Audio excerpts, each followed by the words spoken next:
This is a CBS News special report. I'm Jerika Duncan alongside Major Garrett at CBS News headquarters here in New York. Good morning and thank you for joining us. The nation is about to begin its final farewell to our 39th president, Jimmy Carter. Good morning, everyone. 6 days of honors that will include lying in state at the U.S. Capitol Rotunda and a state funeral next Thursday at the National Cathedral in Washington. More than half of the current U.S. population was born after Jimmy Carter served as president from 1977 to 1981. For some, the days ahead will be a chance to hear his story for the very first time. For others, a chance to hear it again. But whether you're hearing it for the first time or you remember parts of it, it is a remarkable American story of a man who rose from peanut farmer to the most powerful office in the world. Carter served just one term in the White House, but went on to have, by many accounts, the longest, most productive, and most admired post-presidency in our history.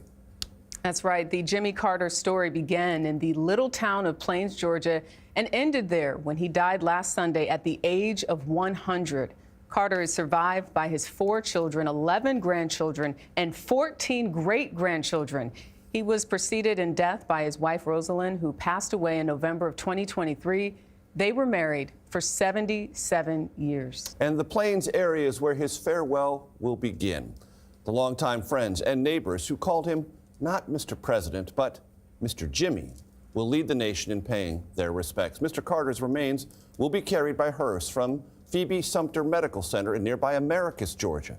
His former Secret Service agents will serve as pallbearers. The hearse will then make the final trip to Carter's boyhood farm. Today is the first day of funeral services honoring Carter. This will be the first time we will see Carter's family and his casket.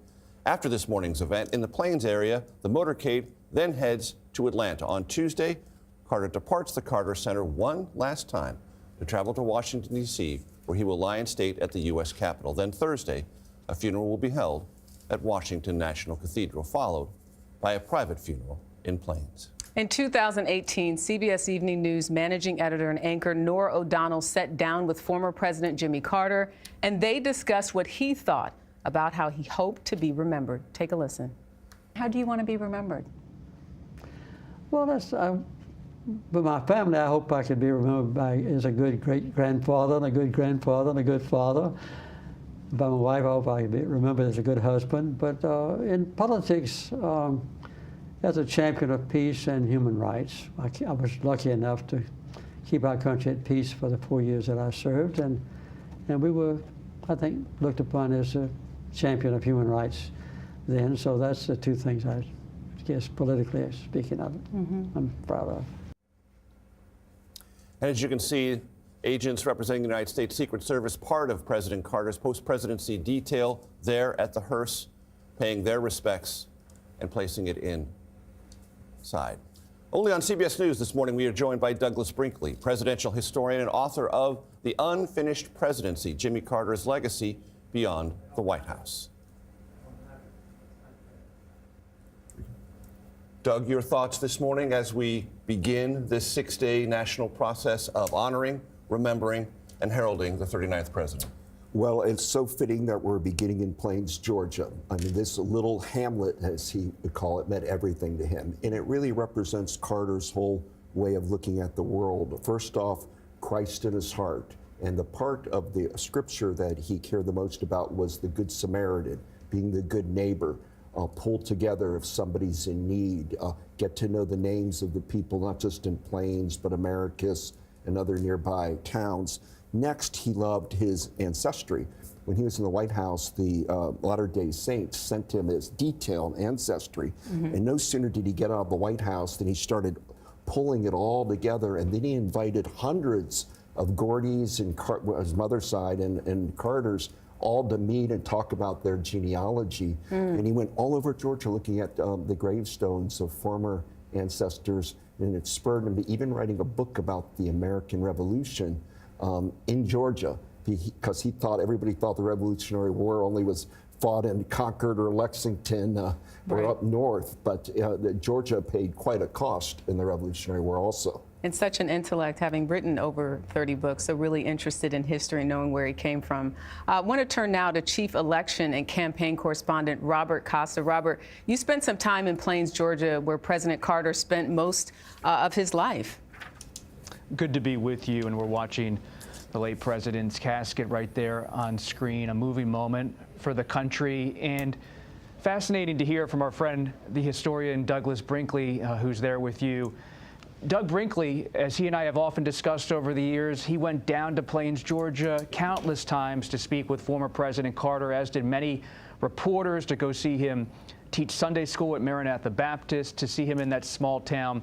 But what's so interesting about Jimmy Carter is that while he returned to Plains, Georgia after the presidency, returned to his hometown, and that town, that small town in southern Georgia, embodied his spirit, he was also a man of the world throughout his presidency, his pre-presidency, a naval officer, and his post-presidency. He had Plains as his base, Plains as his soul, politically and in other ways. But he was always engaged in human rights, in seeking peace, in traveling and going to Atlanta, to going to Asia and Europe to solve issues like the Guinea War. And so you see in the legacy of Jimmy Carter, this spirit of Plains, which is plain-spoken, Southern, unpretentious, but also this ambition to work his will on some of the core issues of our time.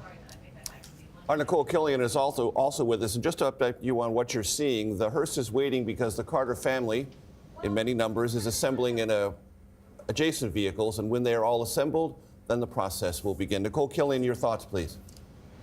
Well, as we watch the hearse in front of Phoebe Sumter Medical Center, it's important to note that this is in Americus, Georgia, which is just a couple of miles outside of Plains. And while certainly Plains was the home of Jimmy Carter, it really is that whole region there in southern Georgia that embraces him. He is their native son, and certainly this medical center tended to him many times, kind of in his final years, up until the time that he entered hospice care, where he then spent his final years there in Plains. So this is a very important location, certainly to the former president, to his family, and will be the beginning of his journey as this hearse makes its way through Plains, ultimately up to Atlanta. The state of Georgia as a whole, you know, again, this is its native son. President Jimmy Carter is the only president to represent the state of Georgia. So this is a very painful goodbye for those locally, those in the state, but also nationally as well. And while certainly President Carter has a mixed record, I think for the most part we have heard in the outpouring of tributes over the past several days that people remember him as this humanitarian, as someone who was Christ-centered, and as someone who really cared about people. And I think we will continue to see that in the outpouring of tributes as this memorial procession makes its way through the state, and ultimately as the president makes his way here to the nation's capital in the coming days. Yeah, Nicole, it's important too to note the former Secret Service agents are the ones that have their hand on that car. You can only imagine what they must be thinking and feeling, knowing that this moment would come. But they spent so many years and really got to know the former president there. Senior national correspondent Mark Strassman is in Plains, and I know he spoke to the family pastor this morning. Mark, what more can you tell us? Hey, Jerika, this is Church Street, downtown Plains. The people you see over my left shoulder, most of them are Jimmy Carter's friends and neighbors. They're the ones who would see him walking or riding his bike through town, and they're the ones who, as the major said, would call him Mr. Jimmy, not Mr. President. One of them is Tony Loudon, the former pastor at Maranatha Baptist Church, who was Jimmy Carter's pastor for 5 years. I talked to him last night, and he was essentially telling me what a body blow losing Jimmy Carter is to him personally, but in a larger spiritual sense, what he said is the Sunday school teacher was called home on a Sunday. And he said whenever he and Jimmy Carter got together, Carter would ask him 3 questions. Where have you been? Who have you helped? And how can I help you? That was just part of his commitment to service that lasted a lifetime. To understand Carter's improbable rise to the White House, you have to understand how small Plains really is. Even today, 540 people, 2 family-owned restaurants, no stoplights. Carter lived about a half mile from where I'm standing, and the everyday rhythms of Plains life he always found appealing, and it's one of the things I talked to his grandson Jason about just a couple of months ago. I think for a long time in my grandfather's life, he was only looking at what was left undone, right? He's one of those people who was always trying to finish, whether it was eradicating guinea worm disease or, building peace and democracy in South Sudan. Whatever project he was on, he was digging into. But I do think over the last several years, he's been able to reflect on the achievements, and both in terms of peace, but also in terms of, for example, preservation of land, the Alaska National Wildlife Refuge, those massive legacy impacts. I think he has been able to appreciate them. So this 6-day national farewell begins here in Plains, and on next Thursday it will end here in Plains. There will also be a funeral service at Maranatha Baptist Church, and then Mr. Carter will be buried about a half mile from where I'm standing on the family property next to Rosalind Carter, his wife of 77 years. Yeah, and as we watch the procession right now, Mark, you can just see people outside with their American flags. We just saw the Secret Service with their right hand over their heart as the hearse was making its way down the street here. Just a touching moment, if we can just take a listen and observe some of these pictures here.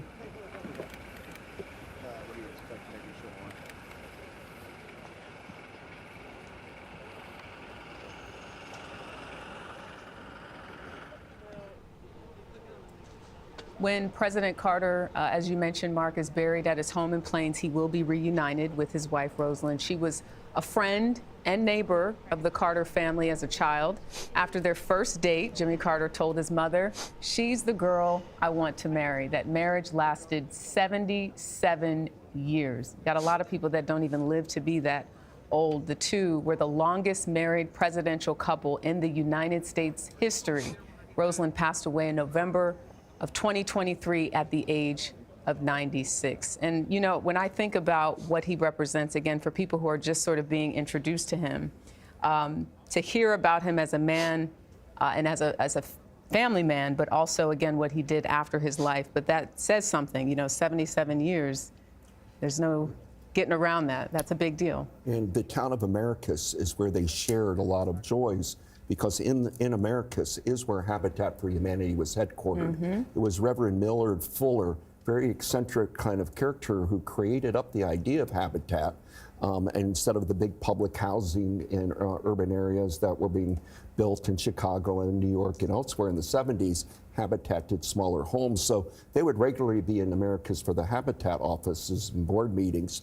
Secondarily, Rosalind Carter, her long shadow, like the Carter Center in Atlanta is for Jimmy Carter, hers is there in Americus at Georgia Southwestern, where her Institute for Mental Health is there. And when she took on the issue of mental health, it was stigmatized. Mm-hmm. And she did more than anybody to talk about that, shed light that you should not be embarrassed about it.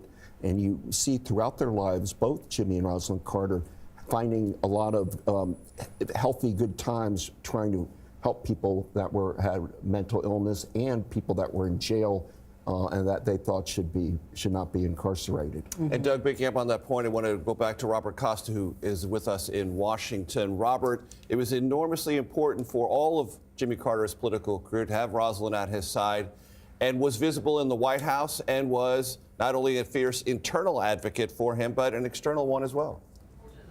And Mrs. Carter did not love the idea of coming back, at least initially, to Plains. Not at all. She really enjoyed that life of being a spouse in the United States Navy, traveling the world and traveling the country with then Officer Jimmy Carter. But after Carter's father passed away, he wanted to return to the family's peanut warehouse and the peanut business, the shelling business down in Plains, and she came with him. And when you talk to Carter allies, like I spent a lot of time this week with 90-year-old Jerry Rafshoon, who was one of Carter's key political advisors, that she was there at his side in 1966 when he ran and lost a race for governor against a segregationist, but he came back, encouraged by Mrs. Carter, encouraged by others to seek the governorship in 1970, and he won that race. And he famously declared in January of 1971 in his inaugural address, "The time for racial discrimination in Georgia is over." And this set off so much attention on Carter across the country. Reporters started traveling down to Plains and to Atlanta to meet this new governor who was different, represented perhaps a new South, moving away from the segregationist past. And a lot of that comes back to Plains. Carter's own mother, Miss Lillian, she was someone who had a different view on race than a lot of people in the South at a time of racism and segregation. Carter grew up with black people as part of his family community in a way that a lot of people in the South did not at the time. Yeah, and Rosalind, as we see pictures of the two of them, clearly supported her husband in that way and gave so much of herself as someone who was attached to a president, a governor, a state senator. I want to turn back to Mark Strassman because I know he's got an interesting story to talk about in reference to the rocking chair and Miss Rosalind Carter. Tell us about that, Mark. Yeah, if you go to Jimmy Carter's office at the Carter Presidential Center, there's a handmade wooden two-seat rocking chair. And this is where Mrs. Carter would sit during meetings that she was part of. And Jason Carter, the Carter's grandson, also told me he could not count the number of times that he walked into that office to find Jimmy and Rosalind Carter, his grandparents, sitting in that rocking chair side by side, just chatting. And as another illustration of just how, even when they weren't together, they were never far out of mind. In Jimmy Carter's office, if you sat in the chair and looked straight across the office, there's a portrait of Rosalind Carter on the far wall. If you go into Rosalind Carter's office and sit in her chair, there's a portrait of Jimmy Carter on the far wall. So 77 years, constant companions, surely mutually inspiring to each other. And as Jason Carter said, one of the things that he celebrates most about his grandparents is that they had a true love story. You know, as we behold the images this morning, as this begins the 6-day national process of saying farewell to our 39th president, it's worth pointing out that these procedures have an intentionality to them. They are studied, they're prepared, presidents are involved in this. The planning for this began, you might not believe this, but it's true, in 1986. And it began with the Secret Service detail for former President Carter. That's the first images we saw. There's a reason for that. The bond there is important, and CBS News reporter Nicole Scango recently spoke with a few of those Secret Service agents who've been with Carter for the years, traveled the world with them. Nicole, catch us up. Yeah, that's exactly right, Major. The world knew him as President Carter. His neighbors knew him as Mr. Jimmy, and his Secret Service protective detail codenamed him Deacon for his deep conviction, his deep faith. And of course, they knew wherever they were traveling around the world. And we spoke with agents who had visited more than 140 countries with former President Carter. They always knew they would be returning to Plains, Georgia come Sunday so he could give that Sunday school lesson at church. I want to share with our viewers a conversation we had with 4 former special agents in charge. We've seen all of them today act as pallbearers carrying the casket to the hearse. Special agents in charge, Don Witham, Nick Steen, Bill Bush, and Alex Parker. Together, they have 46 collective years of protective service to the former president. Take a listen at our conversation. He wanted to come back home, right, and he started his life here and he wanted to end it here. And I think it speaks volumes of their marriage, because the one thing for sure is he wanted to be with her. And they picked their spot, and a spot that they enjoyed walking together. And they picked it too. That's correct. Because they picked it. I was there when they did it too. They picked it. Yeah. Yeah. What was that conversation like? To me, it was almost like, okay, you're planning for your death and you know where you want to be buried. To me, I thought that was very, very telling as to what kind of person that he is. He had vision in life and in death. Yes, yes. Vision in life and in death, and you saw Alex Parker there. This photo I want to share with our viewers. In 2002, when Carter won the Nobel Peace Prize, he called on Alex Parker. He had the Secret Service protective detail at the time assembled, all of the members, so they could take a picture with the Nobel Peace Prize. He told his agents as they gathered that night that they were as much a part of this as he was. A really special bond between the two of them. And as you know, there are a lot of superlatives that are associated with former President Carter, longest living president. It also marks his post-presidency, the longest ever Secret Service protective mission. And that mission really evolved in his later years, with agents looking after, not only his security, but his health, his well-being. I spoke with Special Agent in Charge Don Witham, who told us that as recently as this past 4th of July, the former president was actually still traveling about planes, celebrating. In fact, he had told his agents that he wanted to see the 4th of July fireworks display. And so this is where the secret and Secret Service comes in. Agents discreetly brought him to nearby Americus so that he could partake in, under the cover of darkness without anyone else knowing, one last fireworks display. He watched it for over 30 minutes before returning to his home in Plains, Georgia. One last celebration for the Navy sailor turned American president, guys. Yeah, and it says so much just about the type of man that he was to want to take that picture, like you said, with Secret Service. I heard a story where Andrew Young, Ambassador Young from Atlanta, was running for office, and he said he was in a restaurant and he noticed that Mr. Carter went and shook the hands of the people in the kitchen staff, and he realized it wasn't enough to just talk to the people that were out there, and he took that observation and he did the same. So it's remembering everyone that it takes to keep him safe, but also especially as a president that makes this country go round and round, making everyone feel special. President Carter's contribution to global public health is also being listed as one of his top accomplishments. He spoke to CBS News chief medical correspondent Dr. John LaPook back in 2007. I would say that the greatest challenge that the world faces today is a growing, increasing chasm between rich people and poor people. And the more difference there is between us, the less attention we pay to them, the less communication we have with them, the less inclined we are to understand their problem or to recognize even that they exist, much less to help them overcome their plight. And Dr. John LaPook joins us now. When you hear that, that was 2007. How does that hit today in 2025? Of course, the wealth disparity, the difference between the rich and the poor has gotten a lot worse. And it's a perfect example of how much he cared about the little guy and about health equity. And people have been talking about guinea worm.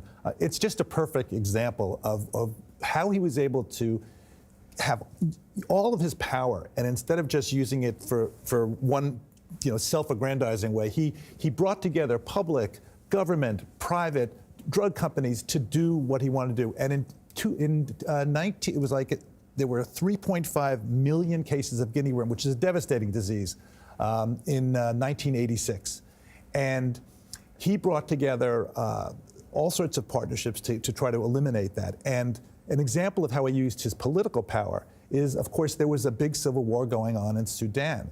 And he brokered a 6-month ceasefire in 1995 that allowed people to get in there and do the sanitation cleanup that was needed. And actually, at the same time, they also said, all right, we're going to give you some shots and some polio vaccinations. When I spoke at the very beginning, it was 3.5 million. And at the last count, there are 11 cases of guinea worm.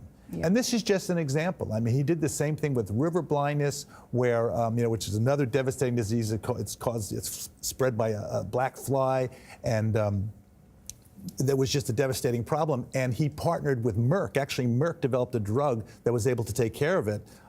And the problem was getting it the last mile to people in the villages. And so Merck said, okay, we're going to give it. We're going to donate it for free forever, and which they have done. But they needed the Carter people in the organization and getting the community leaders to be able to get it down to the people. Yeah. And the picture you're seeing there is President Carter's boyhood home in Archery, Georgia.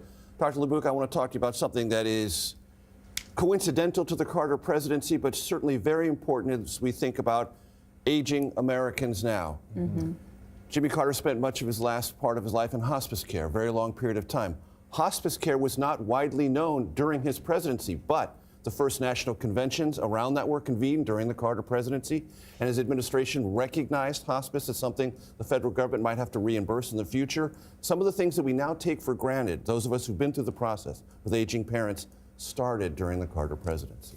Yeah, and you know, the fact that he went into hospice was very public about it. It was so important. I did a piece on it, and one of the most interesting things is there was a huge amount of stigma for people going into hospice. They said, I'm going into hospice, and the woman who I was interviewing, in her 90s, she said, at first I thought, oh, I guess that means that's it for me, because you're supposed to have 6 months to live. Well, of course, he went, a year and a half. Right. So it's not so much that you're saying this is the end of your life. You're saying, how can we make whatever time is left the most comfortable? And in taking away the stigma of that, in fact, Carter, she told me, she said it was President Carter going into hospice that made it easier for her to do that. Mm-hmm. And actually, interesting statistics is that people who go into hospice actually live a little bit longer. They tend to get better care, and it's all about the social environment. People, when they're isolated, they're alone, and they're in their homes. That's a huge risk factor for dementia.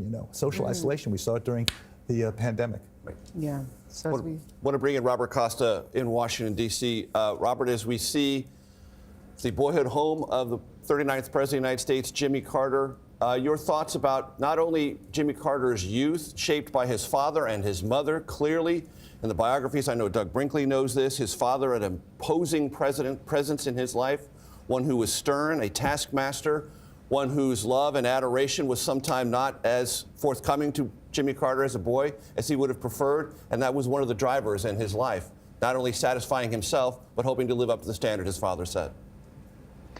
And as Douglas Brinkley's great books and work on Carter show us and reveal, he, like so many of us, took qualities of both his father and his mother into his own personality.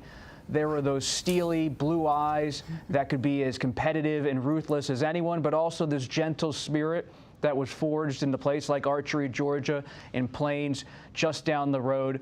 As a reporter for CBS, I've had the honor of going down to Archery to see this boyhood home, and we've done a feature on the boyhood home for CBS News. And whenever I talk about that trip to fellow journalists or anybody, I just tell them, you got to get down to Archery. You have to go down to Plains, because even in a time in this country that feels turbulent, historic, people have their own emotional and personal views about what's happening in the country, some embracing this time of turbulence, others unhappy about it. When you go down to Plains, you see in a nonpartisan way the specialness of the United States, that for all the racial challenges that region in this country has endured and continues to deal with on many levels, the Jimmy Carter story coming out of this tiny home, when you're walking through that home, it's small, it's on a farm, there's still chickens in that boyhood home you're seeing right there, walking around the property, and Carter and his family would have to walk a long walk into Plains to get to school oftentimes. And you see that if Jimmy Carter in this century, in the last century, was able to become president of the United States with no real connections, all because of will and how this place shaped him, it does inspire you, even if you have your own concerns about the trajectory of the United States, because it wasn't that long ago that this person who came out of this boyhood home in Archery, Georgia, was able to rise. And when you go to a school down the road, which is now a wonderful museum, and I walked around Plains with Jill Stuckey, one of his closest friends, you learn that Carter was just determined not to make it out, but to take Plains with him on his journey. That's right, and he kept it with him. You're looking at a live look right now of Plains, Georgia, as the people line the street there. We want to go down to Mark Strassman. We believe that the motorcade will be passing by him momentarily, if not already.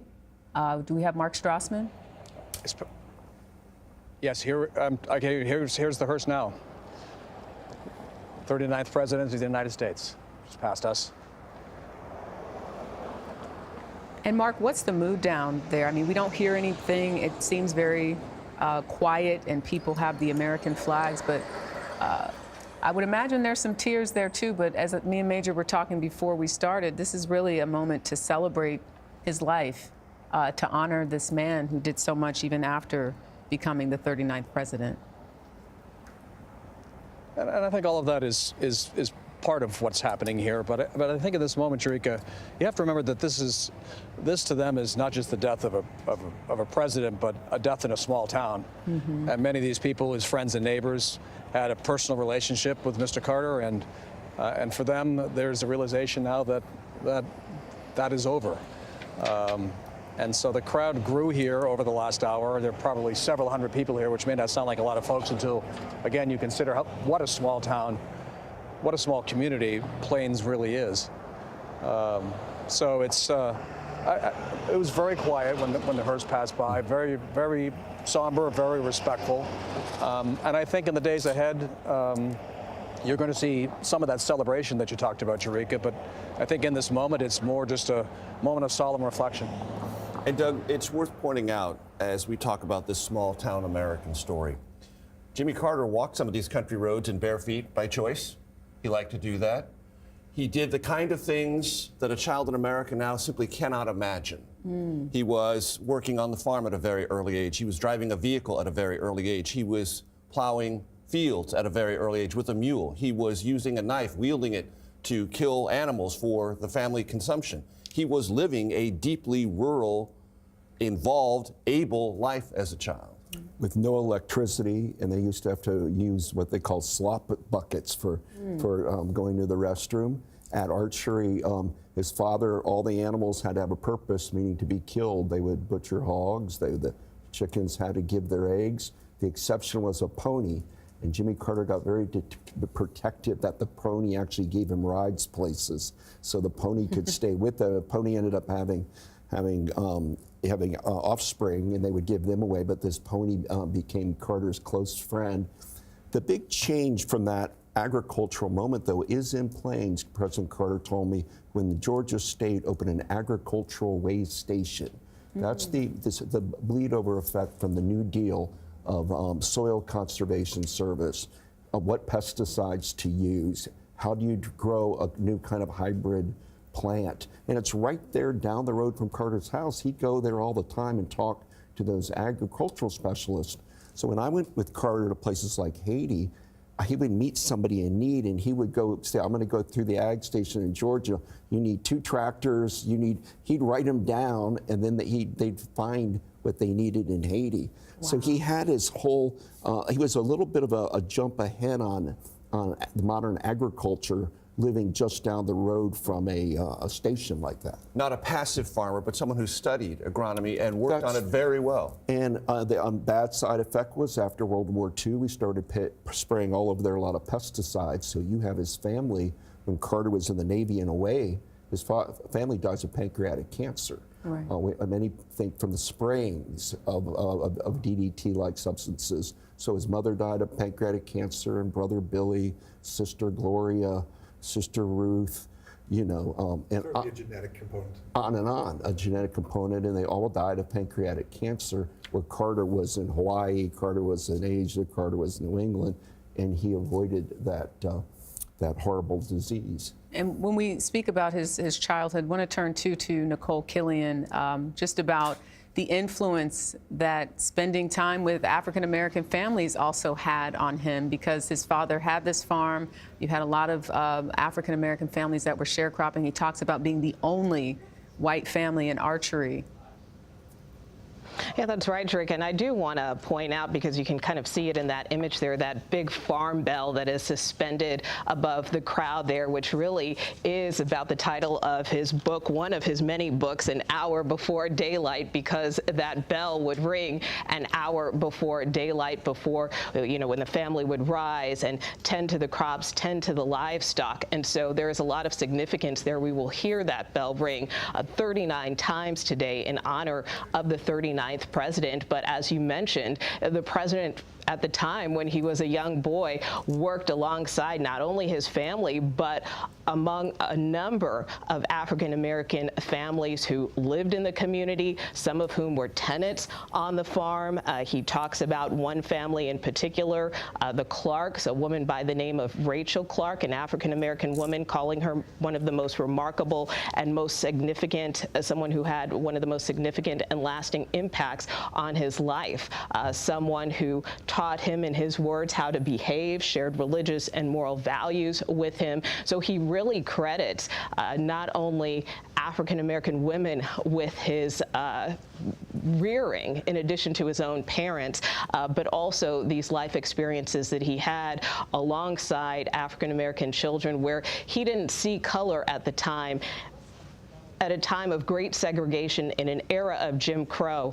And so that is certainly something that has shaped his views as he evolved into an adult. Nicole, you have beautifully set us up for this moment, which I want to describe. The motorcade, as you can see, coming to a very gentle stop in front of Jimmy Carter's boyhood farm in Archery, Georgia, just a few miles from Plains.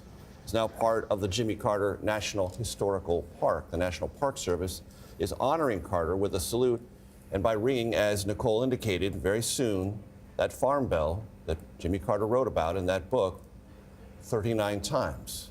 Because, of course, 39, recognition of Carter's place in our history, 39th President of the United States. When that begins, we will let you know who's ringing the bell. Should happen momentarily. And we see the folks there saluting the motorcade, saluting the flag, and here goes the bell ring.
And in such intimate, historic moments, it's worth noting that is Park Ranger Randy Diller, who rang the bell 39 times. Drika? The late president is now officially on his final journey to Atlanta. That's where we find CBS News correspondent Skylar Henry at the Carter Center. The former president's casket is scheduled to arrive there later this afternoon. Skylar, good morning. Hey, Drika, good morning to you. 140 miles, that is the distance between Plains and downtown Atlanta, where we will see that motorcade stop at the state capitol here in the city, symbolizing his ascension, if you will, politically speaking, from state senator and governor. He will be greeted by the current governor, Brian Kemp, along with the mayor of Atlanta, as well as other top state officials, before making his way here to the Carter Center, where there will be a private service here that is set to kick off at around 4 o'clock today. And as it goes, as the story goes, this is a place that came to the president in a dream. He said that he did not want this place to be simply a monument to him. He wanted it to be a working facility where he could host world leaders and also look to do other things around the globe, whether that mediating conflict around the world or looking to push forward as it relates to solving health issues and humanitarian crises around the world. And since 1982, this has been a beacon in so many ways of that. In fact, the people that we spoke with here, the staff and volunteers who run this place, have all talked about the work that the Carters have done done and how intimate they were with that work. I'm thinking of Buddy Smith, one of the groundskeepers here, who helped build the Carter Center and then eventually got a job here back in 1986, who talked about the work that the president did every single time he came to the center and how he grew to know him intimately, so much so that the two would go to Atlanta Braves baseball games. I'm thinking of Laura Newman, one of the senior advisors for the Carter Center, who worked with the president intimately, and the president actually helped her with the adoption of her child, and that is just something that we have grown to learn over the course of this week, just the intimate relationships that not only the president but Rosalind Carter and how they have grown to just build this bond here with the people who work here at the Carter Center. And so we will see them at that private service a little later on this afternoon. We will also hear from the eldest Carter child, Chip, along with Jason Carter, their grandchild, as well as several others from the Carter Center, including the CEO, Paige Alexander. We will also then see a series of hymns and performances from the Morehouse College Glee Club, as well as others, as they look to reflect and remember the life and legacy of the 39th president. Skylar Henry, thank you very much. So as the motorcade moves away from that bell that we just heard ring in the early morning, clarion sound suggesting, underlining, it's not just a bell. The 39th president, to make sure that was abundantly clear, painted his own version of that farmhouse bell in 2003. It's oil on canvas. The title, Farm Bell, and hangs at the Carter Center. I want to bring back presidential historian Doug Brinkley. Doug, you're a presidential historian. We've established that. How do you measure ambition? Well, the first yardstick for Jimmy Carter was that 140 miles from Plains to Atlanta. Well, and at an early age, he learned to be a cross-country runner, do marathons. He was really good at it during his Navy years. He was driven like nobody's business, and he really believed that his integrity mattered incredibly. I once went into the Americas Public Library just to look at local histories, and I saw a document Jimmy Carter wrote, taping a dime on it. He had gone into the local library, wanted to Xerox something, didn't have a dime, borrowed a dime from a librarian there, and here it is, 4 days later, he scotch tapes the dime to return it to who had loaned it to him. I once was with him driving between Plains to Atlanta. We stopped at a roadside cafe for catfish lunch, and I ordered that with a Coke, and he ordered a Coke, and the waitress, so nice, said, well, I'm sorry, we only have Pepsi. And he just glared at her and said, then bring me water. Because Coke was the big Atlanta, big Georgia company that helped Democrats, that helped him. Charles Kerbo worked with Coke and the whole bit. So he could be very stubborn in those kind of ways.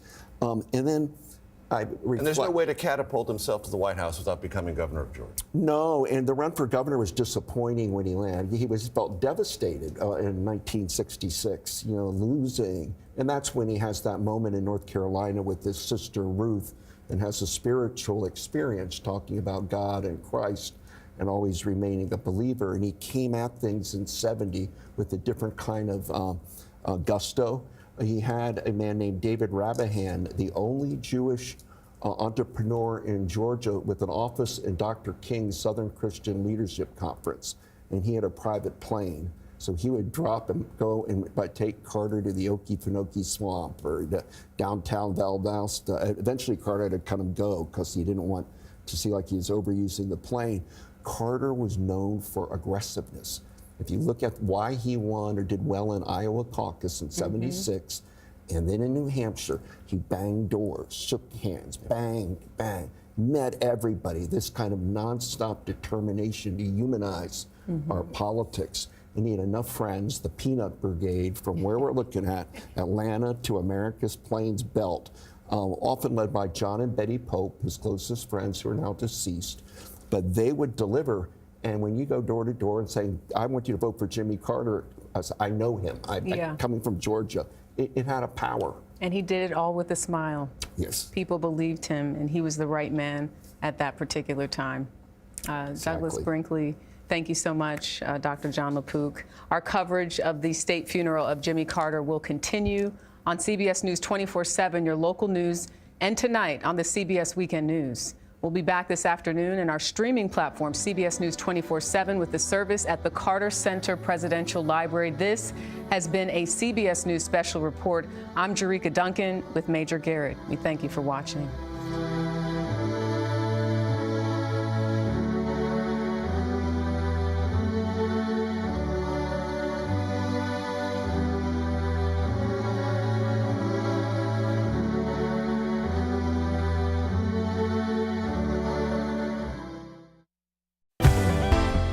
Good morning. It is January 4th, 2025. Welcome to CBS Saturday Morning.